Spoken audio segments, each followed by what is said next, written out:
going to go a little bit larger today. We're going to do a stonefly. It's Barr's Tungstone is the name of the pattern. It's a great stonefly pattern. We're going to start with some .020 lead. And we're going to take about 12 wraps.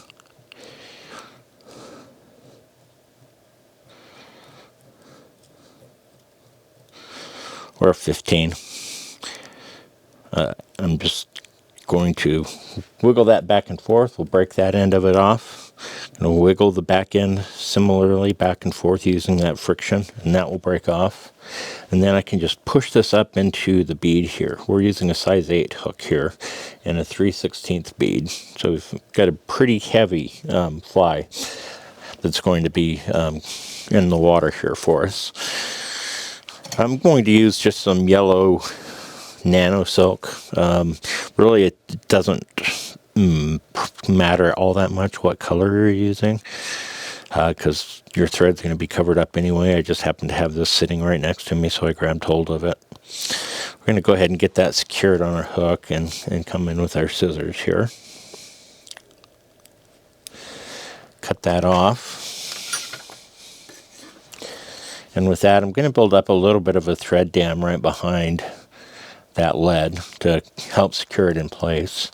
So that's one of the disadvantages, I suppose, of using nano silk on something like this. Is nano silk is strong as hell, but it doesn't build up, which is really good when you're tying flies that you don't want to build up. But here, I need it to build up a little bit to create that dam behind the lead to keep it in place. And then we're just going to take some wraps up through the lead, up behind the bead. I'm going to try to cover the lead up, because we'll have plenty of material to do that. But I'm going to now take our thread down the shank of our hook.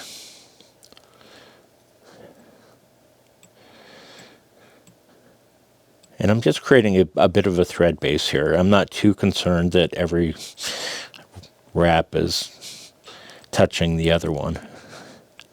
Mostly I'm just creating this base here. And since we're using a gigantic size 8 hook, it takes me a minute to travel all the way down to the back end of the hook. But we'll get there.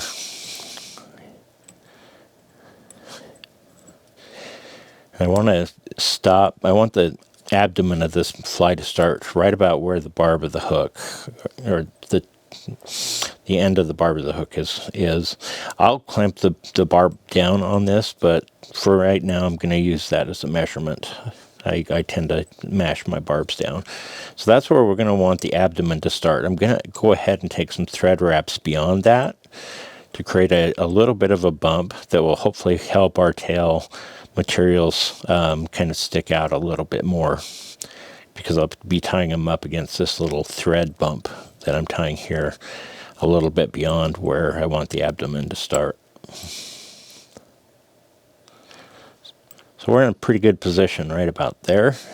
So for the tails, I'm just going to use some goose biot. These are great feathers to work with. One of my favorites. I've taken 2 of them off, and I've got them back to back so that they split apart from one another. And I want them to be about the length of half of the hook shank, so I'm going to kind of measure that there. Just going to pinch those nice and tight. And I'm going to take a loose wrap over the top of those 2 biots, and then I'm going to pull the thread towards me fairly tight. And that will help keep them not only separated, but it'll also keep them from coming together. We want them splayed out. I'm just going to tie up, cover that biot up. We're right about here. Hopefully you can see those 2 biots sticking out the back end as our tail. And now we're going to tie in a few materials that are going to help us with the abdomen here. And you'll want to start with the first material you want to start with is going to be the last material that you are going to be wrapping up the hook. So always remember that. Go in reverse order. So I've just got some 4X tippet that from, a few seasons ago that I just don't trust anymore. So being a little bit older, So I bring it downstairs and I use it when I tie my flies, sometimes when they call for monofilament. So just tying this in here, and we'll just take it back down to the base of where we want this abdomen to start. So that will be our first material. So now that I've got our monofilament, the next material that we'll be using on the abdomen is going to be some of this flashabou, but it's more of a kind of a crimped version of flashabou. So I want to maintain this one on the top of the shank of the hook because it's going to kind of go up and over the top of the shank of the hook. So I want to, that's one of the things I want to make sure of, is that I'm keeping this up in the air and right on the center of the top of the hook, so that when I fold it over, it folds nicely. So I've got that tied in just about to exactly where I want it. I'm going to bring my thread forward just a little bit here, back behind the lead, and I come in with my scissors and I'm going to trim that off because I didn't do what I usually do, which is to just shorten it. So next we're going to use some mottled thin skin. It's kind of a yellow and black patchy material. I've cut off a strip. It's less than the gap of the hook here. And always remember, with thin skin, it's got a backing. Don't be tying that white stuff on the backing onto your fly. We want to get that removed, just like that, and then we're just left with the skin itself. I want this over the center of the hook as well, and we're going to have it kind of wrap around the hook. So I'm going to kind of hold it in place right up against the side of my hook there. I'm going to go ahead and get that first few wraps in to lock that piece of thin skin in place, and then I'm just going to work on ensuring as I go backwards that I keep it on the center of the hook, and I'll pull on it a little bit. It's stretchy material, and by pulling on it we'll get it a little bit thinner back here in the back. We'll just tie that back to where we want our abdomen to start. So we've got like 3 ingredients kind of in place here already, right? We've got our monofilament, we've got our crimped flashabou, and now we've got our piece of thin skin. So now we're going to turn to dubbing, and I'm just going to use some scud dubbing, sow scud. And I'm going to use the lightest tan color that I can find in my box here. So you're just going to finger dub that sow scud on. Make sure we get our first wrap right around the tail, around the base here. We do want that taper, so I'm going to kind of tighten it as I move up. You're going to have a much more buggy body if that's what you want to do. So they should be getting thicker as we move up. And I am going to have to come back for one other helping of this dubbing for the abdomen. So we'll just finger dub up another bit of this material to help us finish the tapering here. I will keep it tight as we go along here. And you'll note that we're just building a subtle taper with our dubbing material.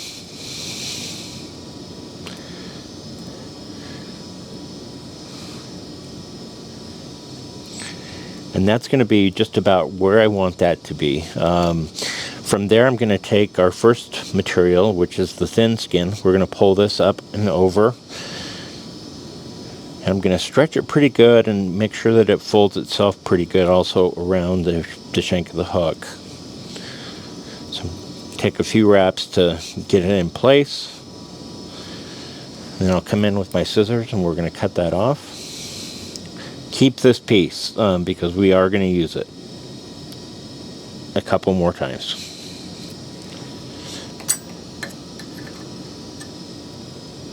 So with our thin skin in place, it's going to look a little bit like this. The next is going to be that kind of crimped flashabou, and I want that to go right over the top of that thin skin there.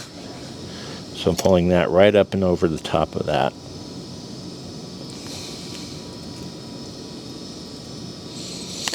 With a few thread wraps there, a few on the other side. I'm just going to come in with my scissors now. We'll clip off the balance that we'll use for another fly. And then finally, so hopefully you can see that we've got the thin skin with the flash over the top. We're going to take our monofilament now, and I'm going to make sure I get that first wrap right around the end of that thin skin, and I'm going to pull this pretty tight. It'll then sink into that thin skin. It'll also sink into your dubbing, and it's going to make a really kind of more of a segmented body here. So we are pulling pretty tight on this to kind of exaggerate that segmentation.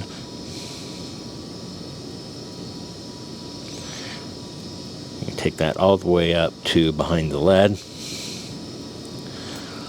and then I can go ahead and tie that off with a couple of thread wraps. And that really, for all intents and purposes, finishes off our abdomen on this pattern.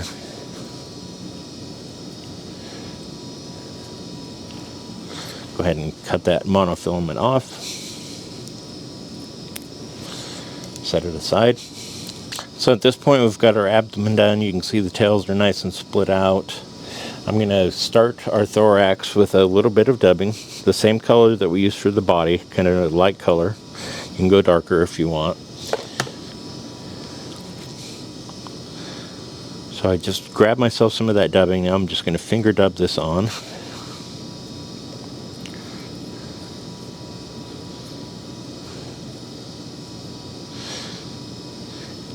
And then we're going to wrap up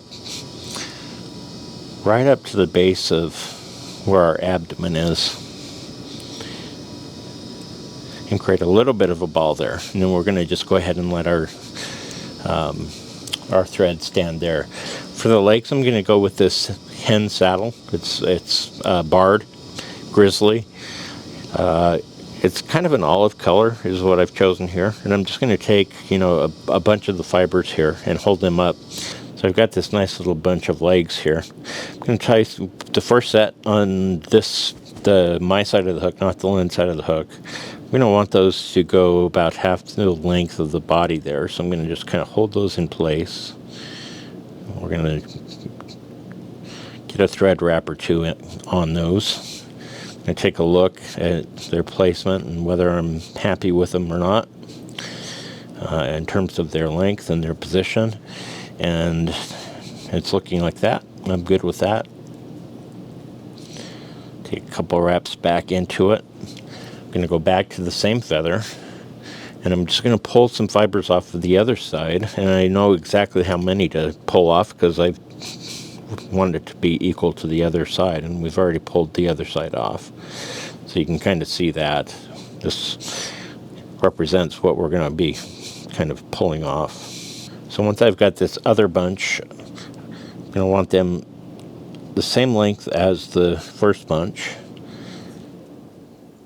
Trying not to completely cover that up, but anyway, I'm going to hold those a little bit towards the center of the hook because my thread is going to pull it back and over. Those are a little bit short, so I'm going to go back and do that again. And that's looking better.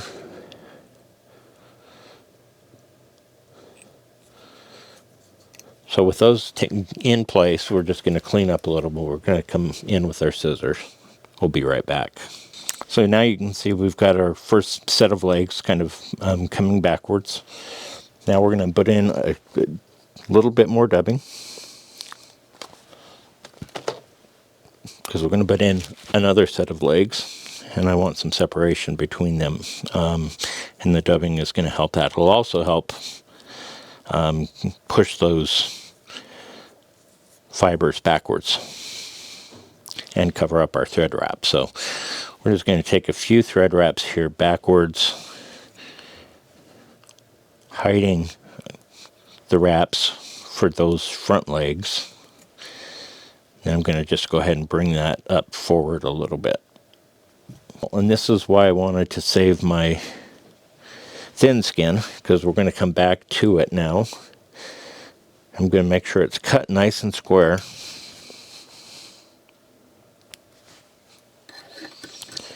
And I'm going to lay it over the top.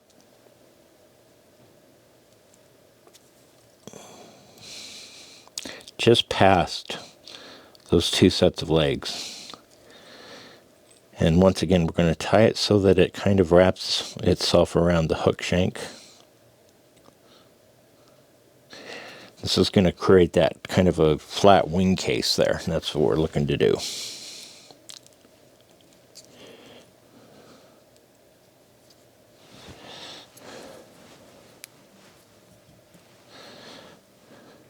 We'll go ahead and cut off the excess. We're going to use this once more, so I want to make sure that I keep hold of it and not throw it over in my garbage bin.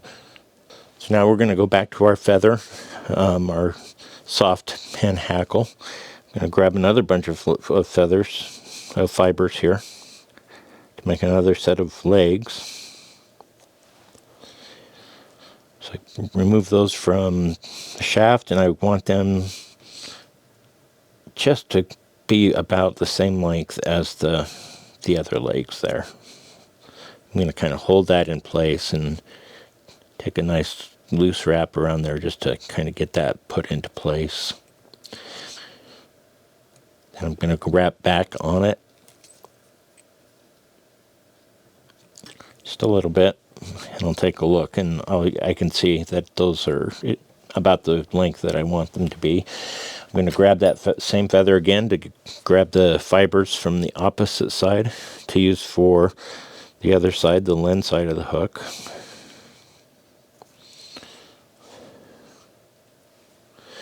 So I've got that nice little bunch here. Want it to be about the same length as the first. I'll probably, like I did the first set, I'm going to hold that more towards the center, the top of the hook, because my thread is going to naturally pull them down and around. So I'll go ahead and tighten that up a little bit so you can see the two sets of legs that we kind of now have in place. We're going to clean up these legs, the butt ends here, and then we'll be right back and finish this thing off. So now we have two nice sets of legs on our stonefly. We're going to come back to that piece of thin skin that we saved from before, and I want it to overlap the last one about halfway. So I'm going to hold that in place with my thumb, and I'm just going to make sure I get that nice and centered as I do my wraps here. So just a couple of wraps there on that side of it. Then I'm going to do a couple of wraps behind the bead. And I'm going to grab my scissors, and we're going to trim off that excess here.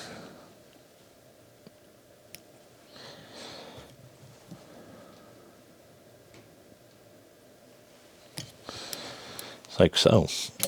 So now we've got this nice 2 layers of thin skin going over the back of this fly. Make sure that everything is kind of compact and secure there.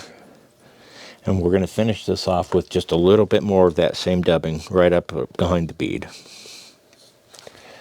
Now we'll kind of cover up our thread wraps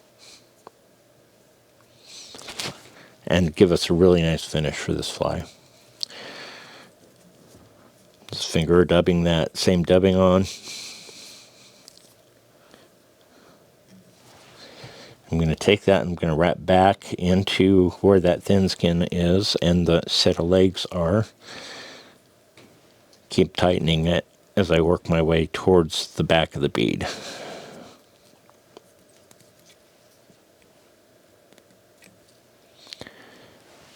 So just about like that. I'm going to finish this off with a nice whip finish right behind the bead. So I'm grabbing my whip finisher here.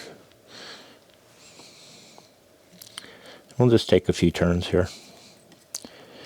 And this should sink in right behind the bead and right through that dubbing, so you won't see any of this thread. Go ahead and tighten that up.